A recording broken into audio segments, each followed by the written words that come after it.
Welcome back to another edition of Sunday Flags. I am Mason Kinnahan. That is Luke Brown. And Justin Rose has won the Farmers Insurance Open.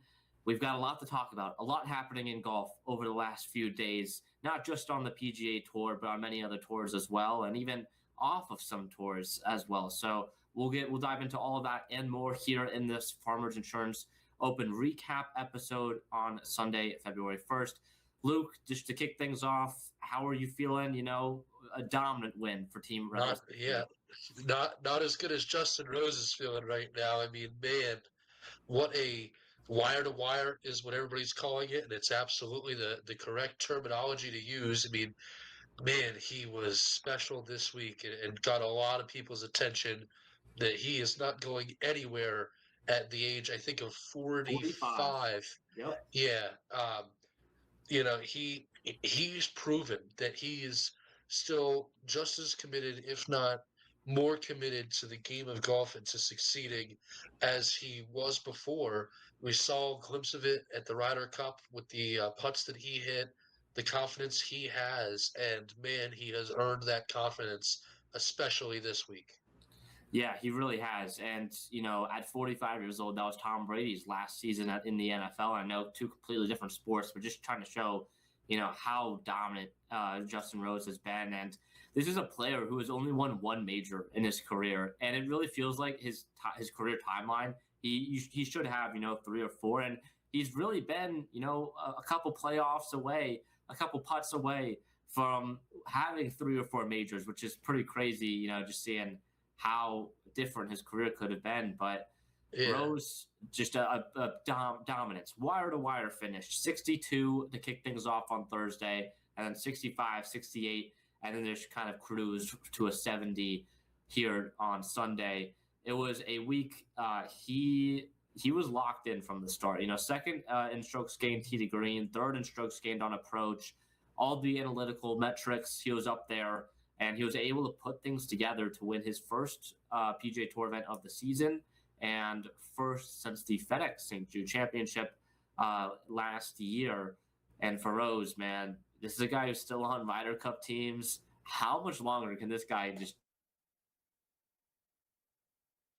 Yeah, well, I think that what a lot of people look at and what a lot of people kind of base things off of, I think that the line has been blurred a little bit with Liv not earning points in that system now, but still jumping from 10 to 3 in 1 week is really impressive, and that's exactly what we saw out of Rose. Scheffler obviously still sits at 1, Rory at 2, Fleetwood moved down, but man, like I'd be interested to see, and I'm sure that maybe somebody has already looked into this or is certainly going to, of oldest players, active players to be in the top 5 on OWGR. At 45 years old to be that high and go from 10 to 3 in a week in a tournament is really, really impressive. So Justin Rose isn't going anywhere.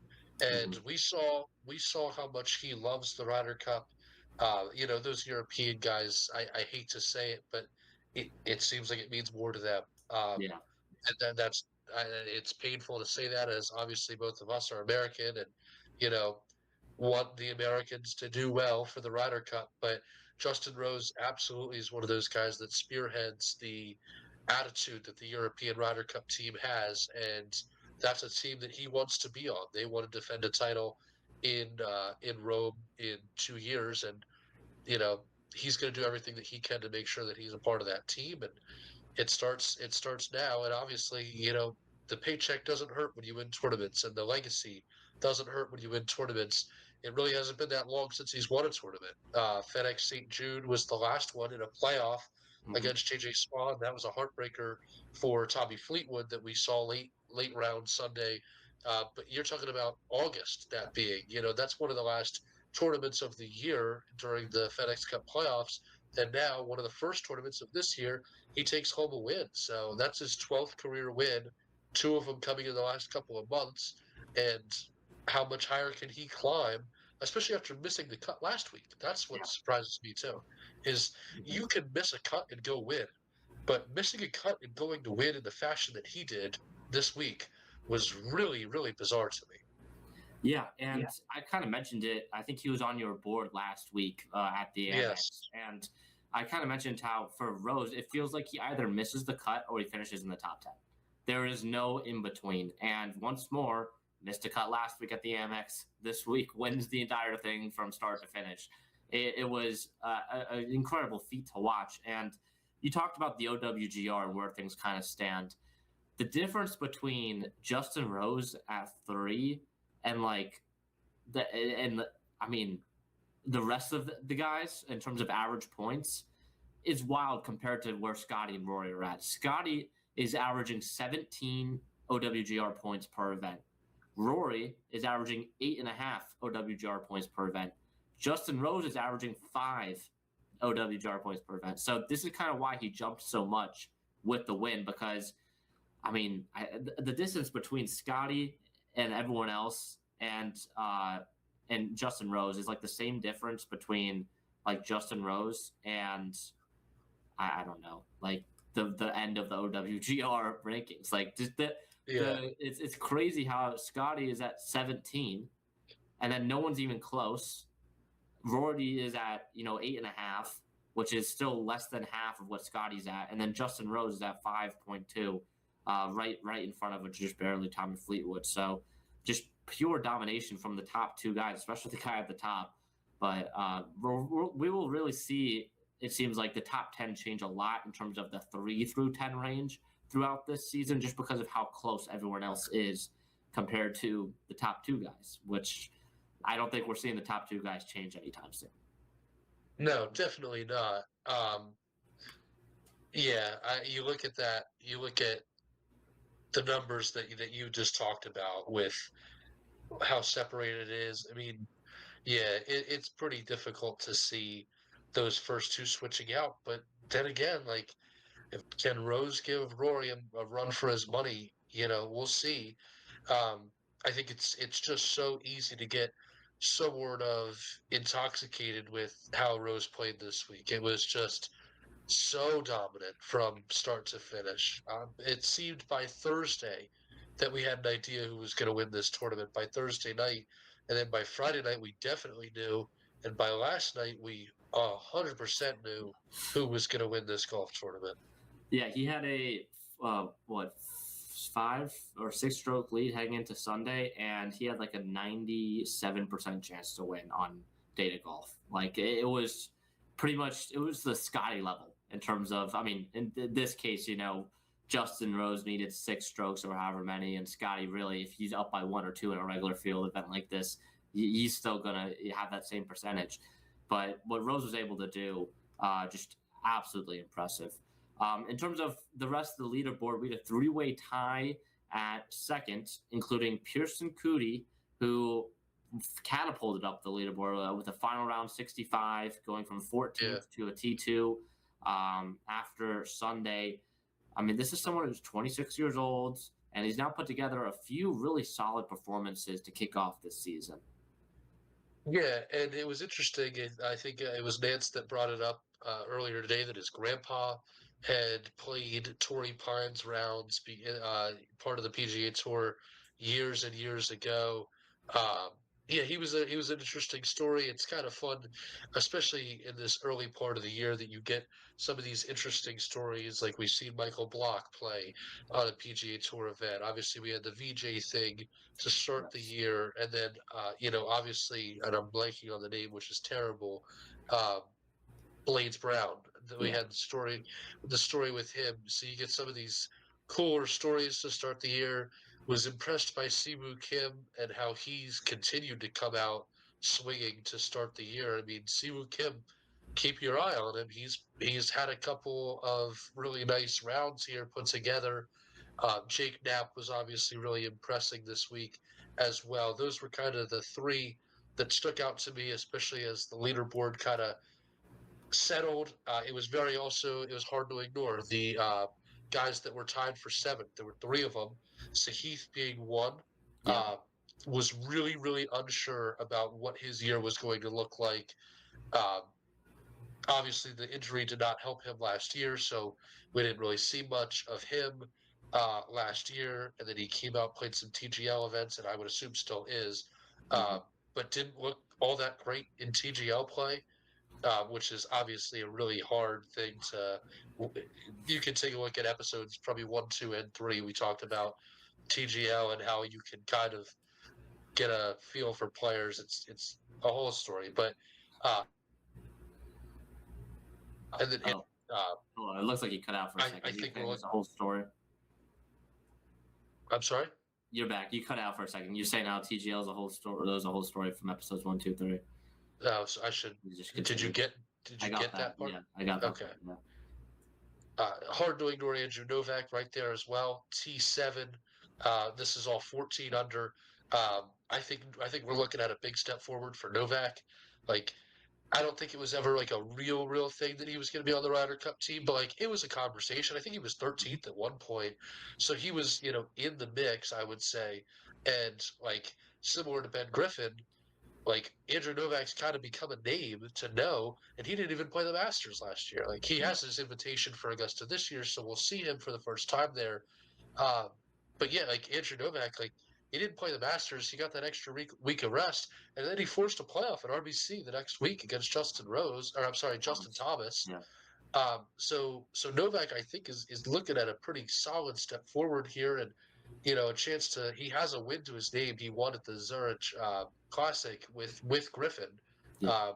It's interesting to me that they're such good friends because I think that they're on such a similar path. Mm-hmm. And then Joel Damon, obviously, no Gino. He's not with Gino anymore as his caddy. But like this is a guy who has been very open about his struggles with playing. Has missed a ton of cuts. I still think that he needs to, like, he's in a situation where he needs a good year to keep his card, I think. And obviously he comes out and gets a T7 to his name. So that three was interesting to me, that pack of Theegala, Novak, and Damon, because they all are on very, very different paths in their careers, and they all kind of need a good year. I think Novak needs a good year less than the rest of them. I think Theegala and Damon, and especially Damon, need good years, and they get a top 10 early in the year here. It's still, well, I would say it's still January, but it's February 1st. But still, it's very early.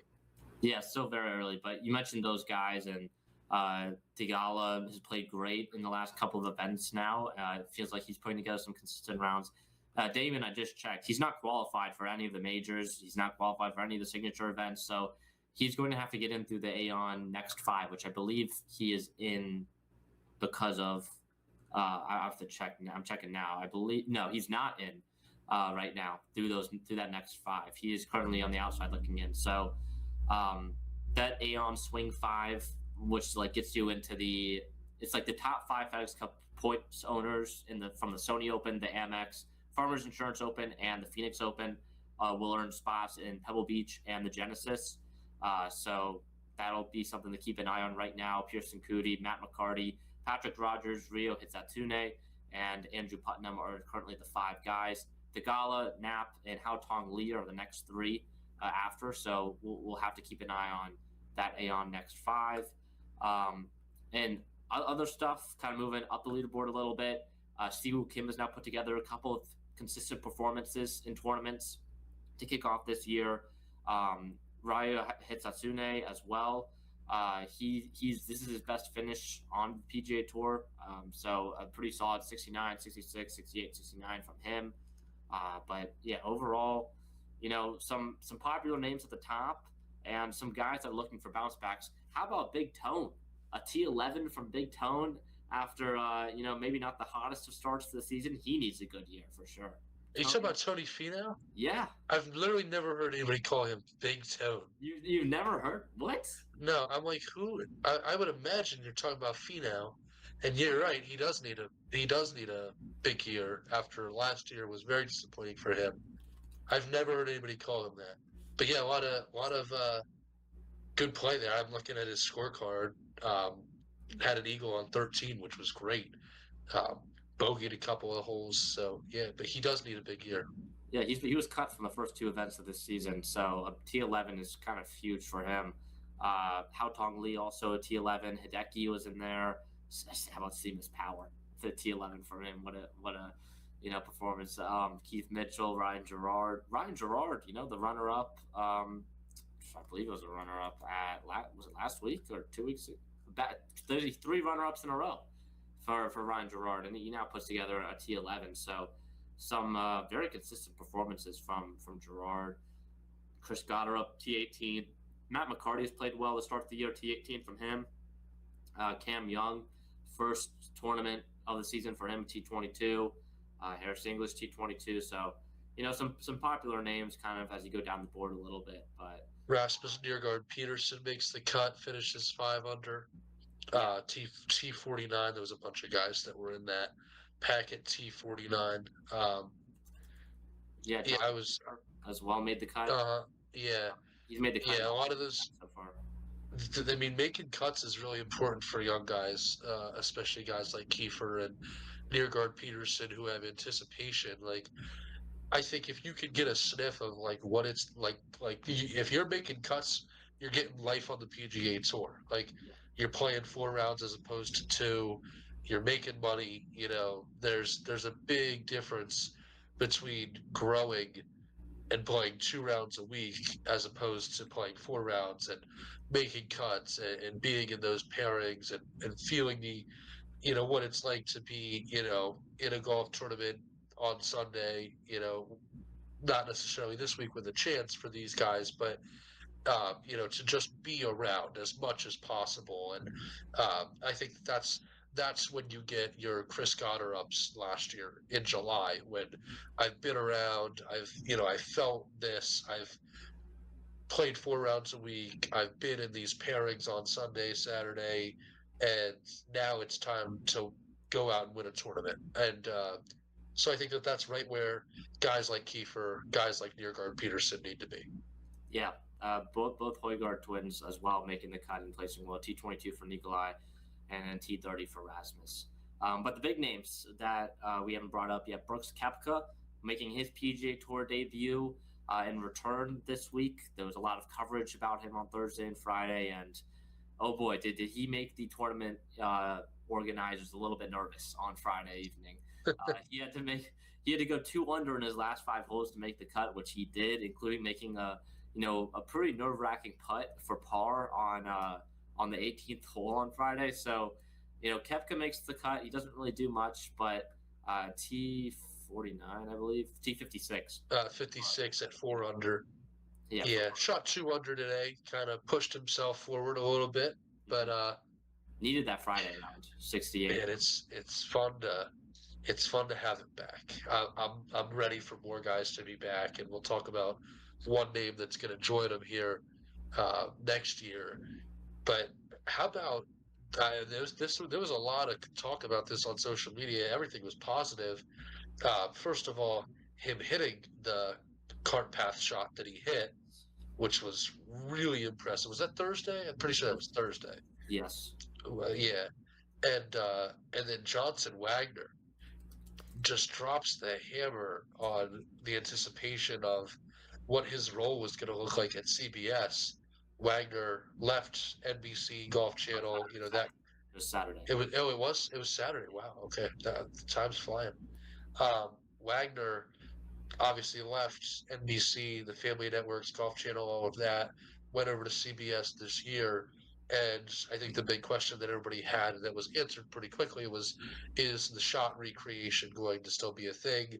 I think that Oakmont is really where that took off with him. He goes out there after the round and literally recreates shots that kind of.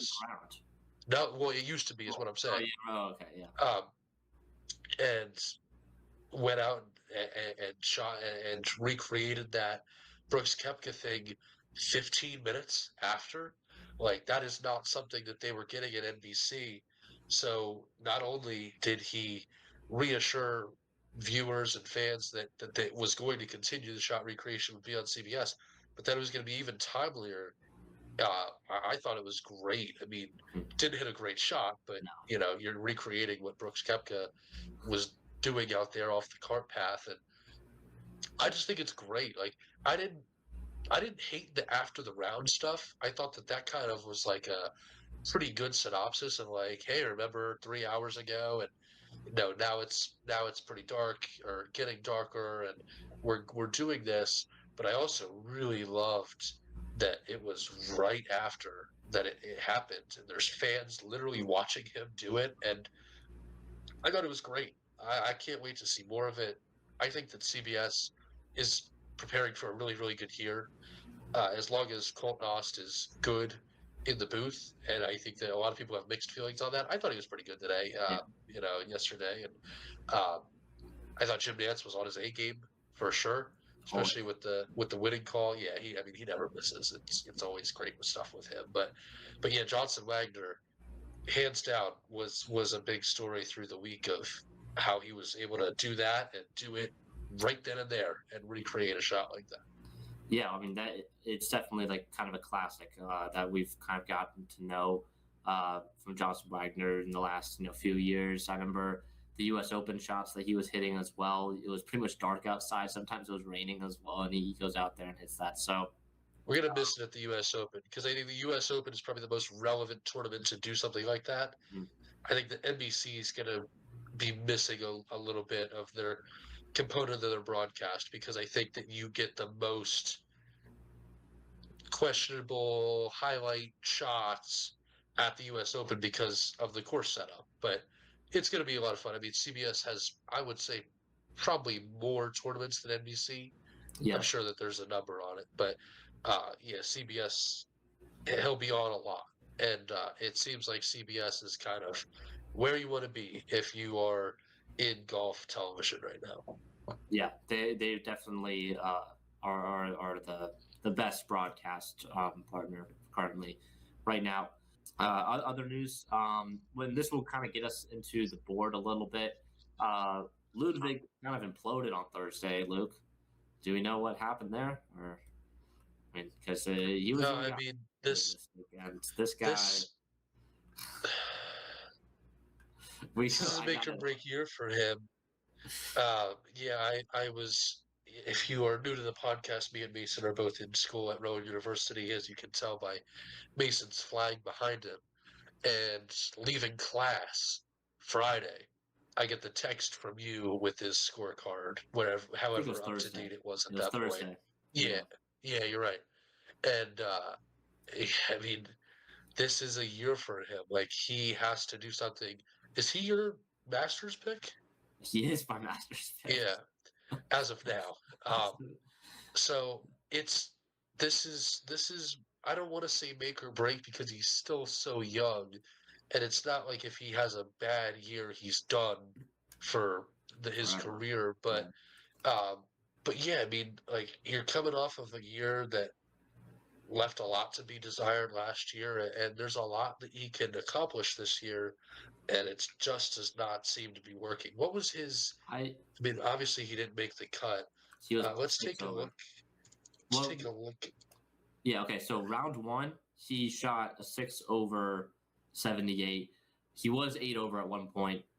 When I sent you the text, he was 8 over and he made 5 bogeys in a row between 11 and 15.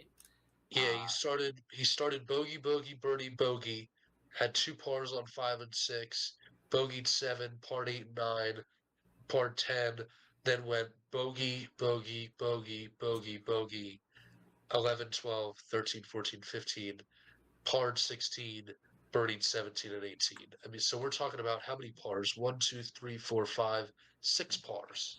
Yeah. That is a wild ride of a golf round. That is Yeah. a wild ride.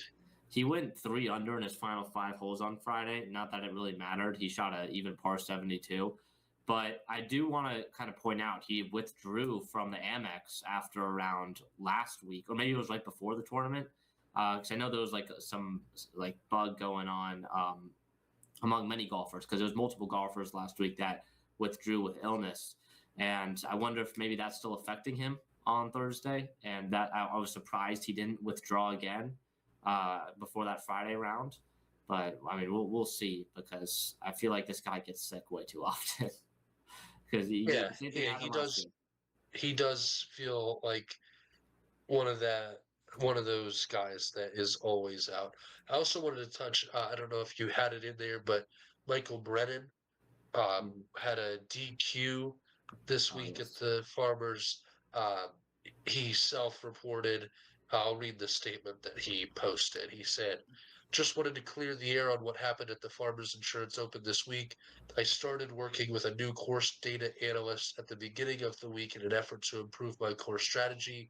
The evening before each round, he sends the whole locations on green maps to help plan approach shots. And while looking at the green maps, I sketched a few arrows to help with my plan on approach shots. After the completion of my round, I asked him for clarification of a feature on the green maps. During the clarification, he mentioned I was not able to transcribe any details on the greens from his diagram into my yardage book. Upon learning this, I reached out to a PGA Tour rules official reporting his mistake and was subsequently disqualified from the golf tournament. While this might be a painful lesson to learn, I am looking forward to the party in the desert next week at the Waste Management Phoenix Open. Let's go." Class So, act. yeah, yeah. I mean, a lot of people were like, "What happened?" Because it was kind of a really random TQ when it came out. But yeah, I mean, pretty standard stuff. Can't do that.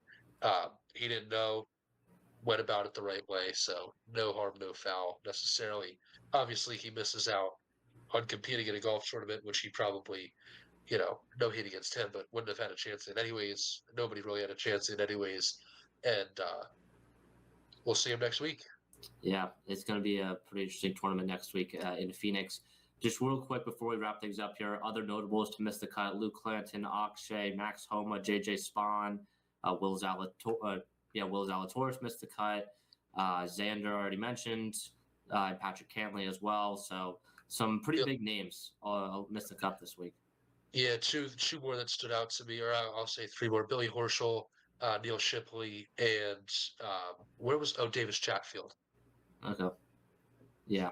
So a lot of names missed the cut, but ultimately, Justin Rose getting the victory at the Farmers Insurance Open at Torrey Pines. Big time win for him. I didn't even show the board yet. This is the board from this week. So I take an even bigger lead, Luke, because Which is interesting because we both had got two guys that missed the cut. Unfortunately, like this is the thing about the one and done, and for both of us this week is that I now have wasted Ludwig, and like if yeah, Ludwig has the year that he needs to have, he's probably going to win one of these things, and I can't pick him, at least not in that category. Same thing with Cantley for you, top 50. That's the money category. That's where you're supposed to be making the money, and I miss out there. You got 92,000 on me. Um, so thank you. yeah, I was pretty confident in J Day. Glad he made the cut. I was decently confident in Kepka. I thought it would be more so fun than anything to have Kepka there, have kind of a vested interest in how he does because he was the talk of the town coming in. Got a little bit of money, but a lot of ground to cover in Phoenix next week for me. Yeah, and once we get to the majors and signature events, the money is definitely going to be up there if you get a good placement or two. These regular events or whatever. What's the 92,000? Was that T22? T22, yeah. Yeah, that's what I So thought. So they were both there. yeah, they both finished. I went with Cam Young, Nikolai Oygaard, who both got money for me, and then Homa and Cantley both missed the cut. Spawn missed the cut for you. Kepka and Jason Day get you about 63,000 total combined, and then Ludwig for you missed the cut. So I'm now up to just over $900,000. You're around $450,000. So pretty much should double you up through three events, which is pretty crazy. Yeah, yeah, it's brutal. I think that whoever was going to make it to 1 million first was going to be in pretty good shape out of the gate here, and it's pretty clearly going to be you with only a little over 84,000 to go next week. So yeah, I think next week's kind of a stacked field. Should be Mhm. an opportunity to make some money, but we felt like we had a pretty good board coming in. If you would have Yeah. told me that four of our guys out of eight were gonna not be make the cut, I think we both would have been pretty surprised. Yeah, I actually thought on Saturday you had Justin Rose on your board this week. I think you I had him thought last I week, did too. I and thought I I did was too. so scared. I had to double check Yeah, because I looked. I actually opened up the doc. I was like, who was on my team this week? And I saw Rose, and I was like, thank the Lord. And then I looked up again, and it was the wrong document. I was like, man, that's brutal. yeah, Because I was kind of surprised. I was like, I really took Rose 2 weeks in a row, but I yeah, didn't, and that really hurt me. Yeah, the week I take Rose, he misses the cut. The week I pass on him, he dominates the tournament. It yeah. is what it is. It is what it is. But we've got a couple more topics to talk about here. We'll get things started with Patrick Reed announced on Wednesday, shortly after our pod went up, that he will be leaving Live Golf and he will not be re-signing with the Four Aces. Instead, he's going to play a full DP World Tour schedule this year with intentions on qualifying for the PGA Tour in 2027. He's kicked off his season really well. He won at the last week's Dubai Desert Classic. He finished third in a playoff this week at the Bahrain Championship. So already off to a hot start. He needs to get into the top 10 in the DP World Tour by the end of the season to qualify for to have full PGA Tour status in 2027. But pretty big news for someone who is, again, a pretty big face on Live. I want to say we touched on this on Wednesday's I pod. don't I think think. we talked a little bit about Reed not having a contract, and that was Okay, last that's what it Sunday. was. Yeah. And now Wednesday he announced that he was officially going to be leaving Live Golf, and joining the DP World Tour. Yeah, I'll reiterate what I said last week about how I think that kind of anybody leaving Live that's like a name that people know at all is a pretty harmful, move for Live just because of the spot that they're in. People are starting to question whether this thing is going to work out for, another year and a half or so, or, people are starting to estimate the life expectancy of this thing, and anybody that is anybody leaving is not good for the group. So, yeah, we'll see how this plays out.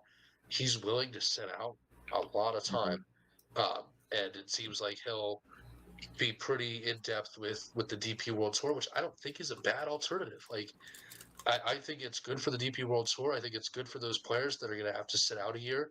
Um, I think that part of the speculation about before the Cole Koepka thing and before the returning member program is the PGA going to go back on what they said on everybody, and anybody's going to be able to come back. And then it was somebody from No Laying Up had hypothesized when Koepka said he was leaving Live, uh, that like can they make a program that literally only like invites the best of the best? And he was half joking, and then they did. And now the PGA is staying firm in what I they believe it was decided. solid. I think it Yeah, was I think solid. it was. I think Yeah. it was. And now the PGA is staying firm in that decision. Like I think that the PGA is going about it in the best possible way. And they're saying, hey, if you weren't, well, now even with the returning member program, I think that expires Expires tomorrow. tomorrow. Yeah, I was going to bring Yeah. that up. So, I mean, maybe we'll see some bombshell crazy because technically it still could happen. They all kind of said no, but maybe tomorrow, if Bryson returns to Live, you can expect an emergency podcast tomorrow. We Yes. will take care of you. But He is yeah, in Riyadh for the event next week. He already is there, so I okay, highly all doubt right. that. So probably not going to happen.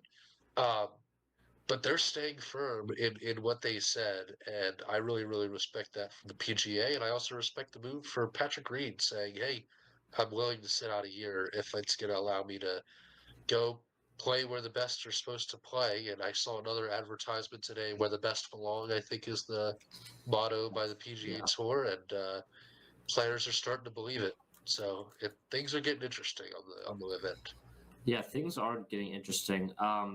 And I mean, again, they play a tournament. Their season opening tournament, Live, is next weekend in Riyadh, and the Four Aces don't have a fourth ace right now, which is kind I'm of crazy. available. They can ship Luke Brown out there, and yeah, Luke, I'll you can play. go tee it up with DJ and them, because they don't got anyone. And I wonder if, like, does this mean they they have a couple players that like are wild cards and don't count Well, towards the team competition, but are playing full time on Live. It's I was I was just gonna say Michael Lasasso, but I think he went to the High Flyers, right? yes, he went to the high. So But like, go ahead. the High Flyers don't also have a fourth though, correct? Because Mickelson is gonna miss 2 weeks, I think, due to a family matter. I am unsure. Oh, he is. Yeah, so he's gonna be out. So are they gonna? I don't know how it works. I don't watch enough to know if they can just play with 3 players or not.